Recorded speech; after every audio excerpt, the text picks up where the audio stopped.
پیغمبر، جب مومن تم سے اس درخت کے نیچے بیعت کر رہے تھے تو اللہ ان سے خوش ہوا، اور جو صدق و خلوص ان کے دلوں میں تھا وہ اس نے معلوم کر لیا، تو ان پر تسکین نازل فرمائی اور انہیں جلد فتح عنایت کی، اور بہت سی غنیمتیں وہ آئندہ بھی حاصل کریں گے،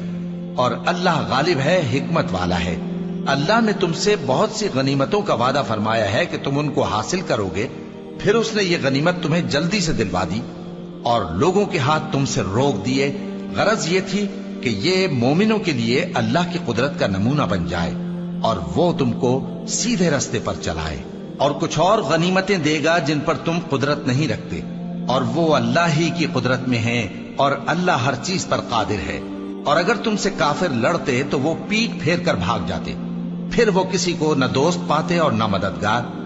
یہی اللہ کی عادت ہے جو پہلے سے چلی آتی ہے، اور تم اللہ کی عادت میں کبھی تبدیلی نہ پاؤ گے۔ اور وہی تو ہے جس نے تم کو ان کافروں پر فتح یاب کرنے کے بعد سرحد مکہ میں ان کے ہاتھ تم سے اور تمہارے ہاتھ ان سے روک دیے، اور جو کچھ تم کرتے ہو اللہ اس کو دیکھ رہا ہے۔ یہ وہی لوگ ہیں جنہوں نے کفر کیا اور تم کو مسجد حرام سے روک دیا، اور قربانیوں کو بھی کہ اپنی جگہ پہنچنے سے رکی رہیں۔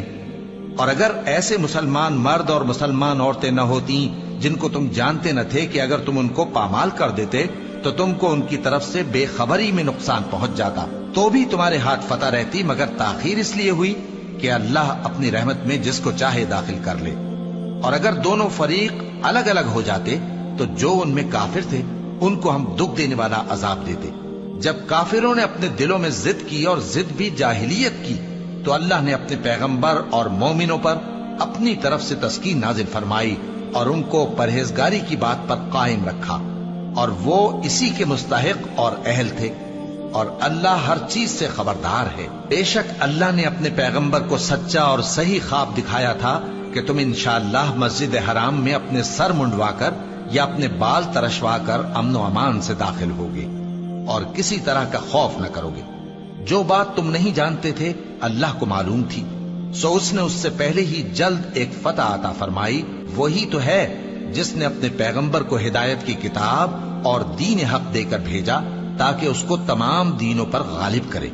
اور حق ثابت کرنے کے لیے اللہ ہی کافی ہے۔ محمد صلی اللہ علیہ وآلہ وسلم اللہ کے پیغمبر ہیں، اور جو لوگ ان کے ساتھ ہیں وہ کافروں کے مقابلے میں تو سخت ہیں اور آپس میں رحم دل۔ اے دیکھنے والے، تو ان کو دیکھتا ہے کہ اللہ کے آگے جھکے ہوئے سر بسجود ہیں اور اللہ کا فضل اور اس کی خوشنودی طلب کر رہے ہیں۔ کثرت سجود کے اثر سے ان کی پیشانیوں پر نشان پڑے ہوئے ہیں۔ ان کے یہی اوصاف تورات میں ہیں اور یہی اوصاف انجیل میں ہیں۔ وہ گویا ایک کھیتی ہے جس نے پہلے زمین سے اپنی سوئی نکالی، پھر اس کو مضبوط کیا، پھر موٹی ہوئی، اور پھر اپنے تنے پر سیدھی کھڑی ہو گئی، اور لگی کھیتی والوں کو خوش کرنے تاکہ کافروں کا جی جلائے۔ جو لوگ ان میں سے ایمان لائے اور نیک عمل کرتے رہے ان سے اللہ نے گناہوں کی بخشش اور اجر عظیم کا وعدہ کیا ہے۔